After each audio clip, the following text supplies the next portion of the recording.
sit here and talk for 2 hours probably. There's some big things, there's some smaller things, and I think just overall, I think you learn a lot through your experience, whether it's positive or negative, and you use it as you go forward, as you move forward, and as a person individually, as a team in this case. I think when you're in those games, just being in those games to begin with is a great educator for us as coaches, players, and again our football team. Just a quick follow to that, and then I'll move on. But I thought the final drive at Baltimore said a lot, having covered the team for your tenure. And it's tough, game to game. Sometimes there isn't carryover, but it seemed to me like looking at what you've all been through, and specifically 13 seconds, those type of experiences, there seemed to be a lot that kind of went into that with the execution on that final drive, from coaching through player execution. Is that a fair assessment? Are you talking about the Baltimore drive? The Baltimore game. Yeah, the end of the Baltimore game. Is that a fair take on that? Well, I don't think it's the only reason, but I would say that, again, that's where experience and when you go through things like that, it refines you. It doesn't define you, but it refines you if you handle it the right way. And it makes your process better. It makes things that we do better, because you do a lot of research, you do a lot of soul searching, and hey, what can we do better? Even when you win, even when you get the result that you're looking for, you go back like we've done today, a better part of today earlier, in terms of, hey, did we do this right? Could we have done that better? What if this? What if that? So you're always just trying to improve in every facet of what we do and how we do it. Thank you, Sean. Yep. Coach Mookie Harkins, Waffle Sports Cincinnati. Good win yesterday. Thanks, Mookie. Now I know you said a couple of years ago that you wanted to know what it was like enjoying the Gatorades late in games. Did you get that opportunity yesterday? Yeah, it was nice to see some of our younger players who hadn't been out there as much yesterday get out there and have a chance to play and get experience and close the game out the right way. Definitely, Coach. And speaking to that, like, what goes into, all these different ways of strategizing to prepare for these games on a week-to-week now? You're doing a good job of juggling the roster, each week dealing with the nuances of the game, just to make sure that guys are ready to step into play. What really goes into that? Yeah, Mookie, when you look at it, what I mentioned after the game was the coaches are doing a fantastic job of making sure these players are ready to go. Not just the starters, but the backups, primary backups, secondary backups, and then the players have to take ownership and responsibility on their end as well, because you could go from playing one snap one week to 20 snaps the next, or 60 snaps. So, and there's a lot that goes into that as well in terms of their own personal conditioning and knowing the system and the game plan so they can execute at a high level. Coach, how much does having Ed Oliver and Jordan Phillips, really boosts that defense of, for you guys? Well, they're a big part of what we do. We count a lot, rely a lot on our defensive line, and it was good to have those two back out there yesterday. I think they're both, getting healthier now, which is good. They're not probably where they want to be yet, but hopefully this week is another step for them both. Absolutely, Coach. Have a great week of practice. Okay, thanks, man. See you out there. Hi, Sean. We were talking to Taron Johnson yesterday after the game, and just asking him a little bit about Damar Hamlin. Now with that sample size of 3 games, watching what he's done coming in, filling in for Micah Hyde, not an easy task. He said there's been no drop off. I mean, how from your perspective, how have you seen Damar handle this opportunity, and what's allowed him to kind of sustain that level of play for your defense? Well, he's just getting started, really. I thought he played good football yesterday, as did Jaquan Johnson. They're only going to get better with more and more experience. I think that's a great teacher, as I've already mentioned, not on this topic, but another topic, obviously. And, so the feedback they got from today's film review should help them going into next week's game. And so I just think it's good. And you can lay a continue to lay a good foundation. They both got good reps in the spring, some in the summer as well, when Jordan and Micah were out. So I think DeMar is off to a good start, and how he progresses from here will be pivotal for our defense. Mm-hmm. And obviously you guys are probably just getting started on Kansas City. How unique of an opportunity is it to watch them play tonight? And will you watch that whole game and then start the film study tomorrow? How does that process work? And I don't know, even know how many times maybe you've been in this situation to watch your next opponent live like this. Yeah, it happens from time to time. It is nice to be able to watch a little bit on television, but sometimes that can be a distraction too when you're trying to get, go through your normal process, normal routine on a Monday night, what you're trying to get accomplished for the next morning. Thanks, Sean. Appreciate it. Yep. Hey, Sean, just a couple injury questions really quick. Do you have any update on Jordan, Tremaine, Isaiah McKenzie? Do you know what their statuses might be as we're in the early portion of the week? Yeah, Jordan remains in the protocol. All others are improving. I think it's just the best general way to classify it right now, Heather, and I'll know more probably Wednesday for you guys. Jordan in protocol or Isaiah? Did I say Jordan? Isaiah Okay. McKenzie is in protocol. Okay. Yeah, I mean that's the only one that's in a little bit of a different classification right now. Yeah, I just wanted to make sure there was nothing else there. And then will we see Tre'Davious out there at all possibly this week, or is that still up in the air?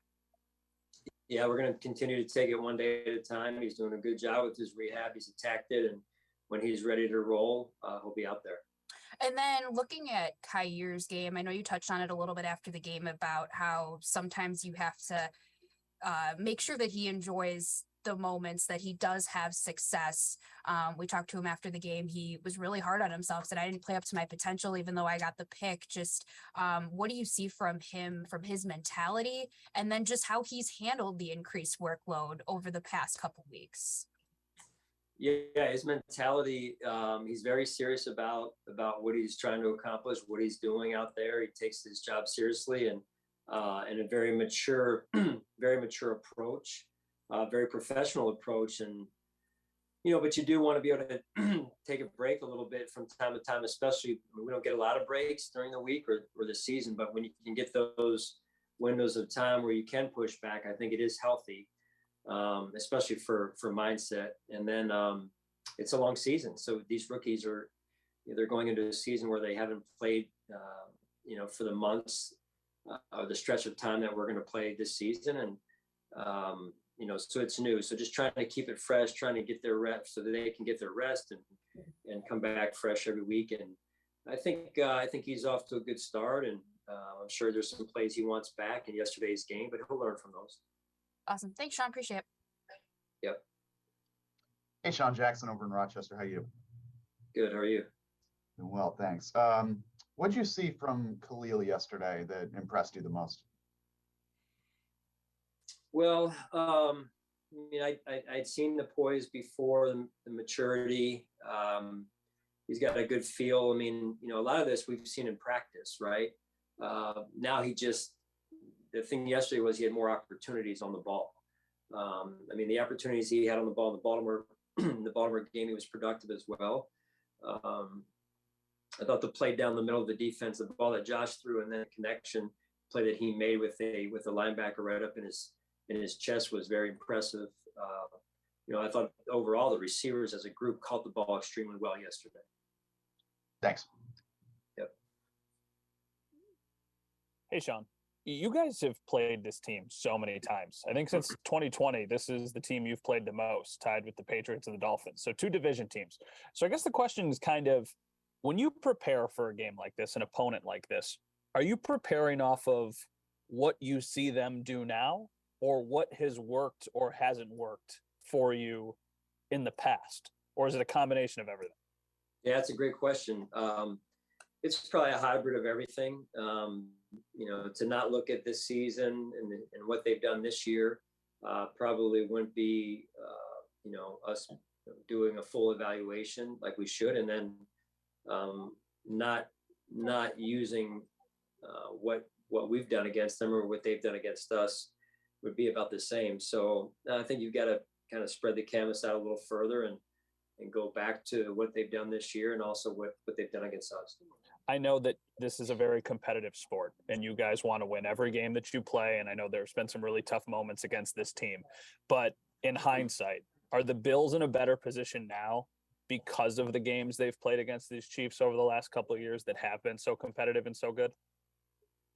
Well, I just think I think that's probably a better question for you guys to write. I mean, I think we are. The organization's certainly in a better position as a whole. I think we've been, a successful team like the Chiefs have been, and it's good to have opportunities to compete against a good football team and a good organization like we're going to have come Sunday. Thanks, Sean. Appreciate it. Yep. Hey, Sean, I'm kind of going off Matt's question. I was curious, the familiarity that you have with the Chiefs and they have with you, do you have to be kind of careful, I guess, not to like overthink it, put too much thought into changing things or messing up that? I guess, can the familiarity help you and hurt you? How do you kind of view that? Yeah, it's probably, Elena, a little bit of both. So you try and find that sweet spot every week with the right game plan, and our coaches have done a really good job with that this year of balancing volume with, having, trying to hit the bullseye at the same time with the game plan. So, we'll work at that this week, and it's a very good opponent. They've been very good for a number of years since Sandy's been there in particular. So we look forward to the challenge, and we've got to have a good week of practice, obviously. The explosive plays really got going yesterday in kind of a way they hadn't previously. There were a ton of big 20+ yard plays. What do you think led to that specifically? What was there, just the Steelers defense or the way the offense was clicking? Like, where do you think that came from?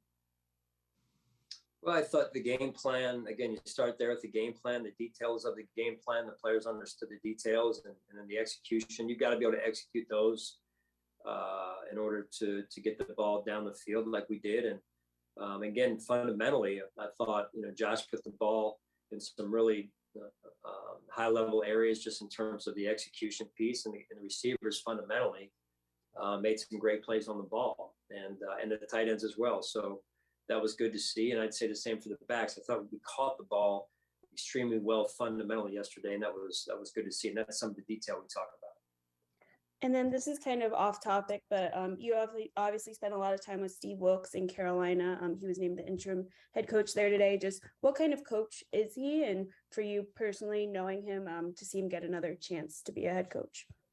Yeah, I'm happy for him. Obviously, it's the unfortunate part of our business when a coach gets let go. Never easy. In terms of Coach Wilkes, a lot of respect for Coach Wilkes.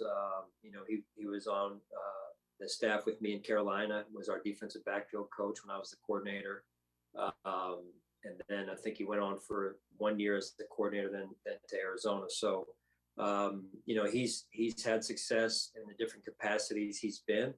I'm sure he has a vision for how he wants it to look and go.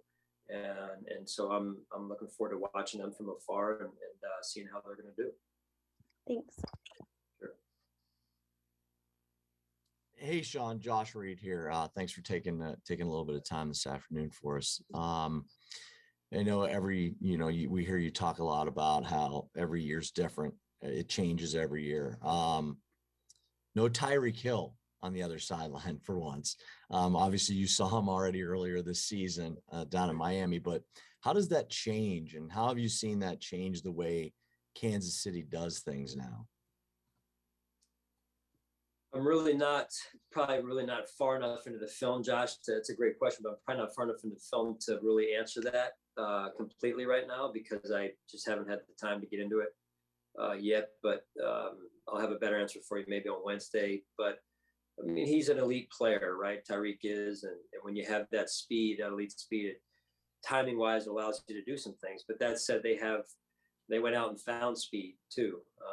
They still have Hardman there, Nicole Hardman, and they've got the other guys that they brought in.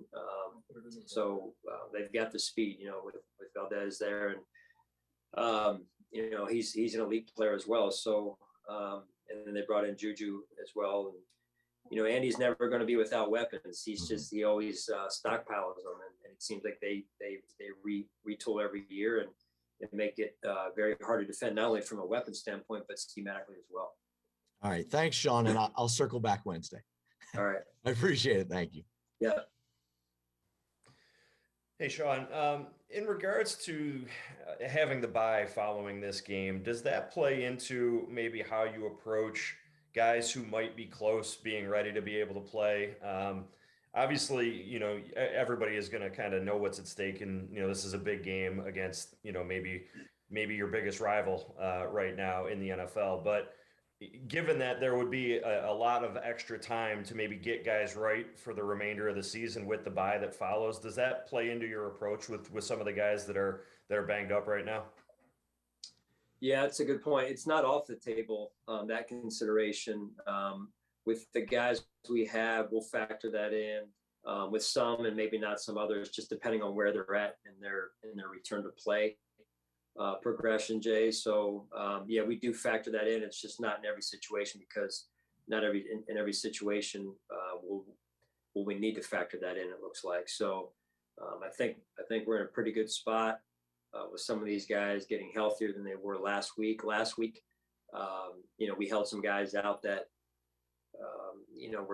we're getting close. So we'll just see where it goes this week. Understood. Thanks, Sean. Yeah. Hey, Sean, just one housekeeping thing. I forgot about the back end of last week. Could you explain what happened with Tavon Austin? Saw the non-injury settlement. Yeah, it was just parting of ways there between a player and an organization and a team there. And so we appreciate Tavon. He brought great energy to our team, in particular on the practice field, and played some roles that that weren't his primary position here on the roster. So that's really where it left off. Great. Thank you. Yeah. That's all we have today. Thanks, Coach. All right. Thanks, guys.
Hi, Ken. Can you hear me okay?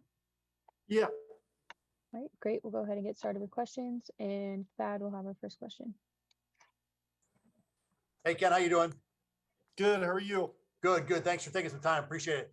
You know, the wind yesterday was up. It wasn't crazy, but for balls that were traveling 60 yards in the air, I would think it would have had an effect. How difficult was it for Josh to put those two long ones to Gabe right on fingertips as a guy who's obviously played in that position before? Yeah, I mean, it's obviously not easy. You know, I think he does a great job, obviously understanding where he's playing.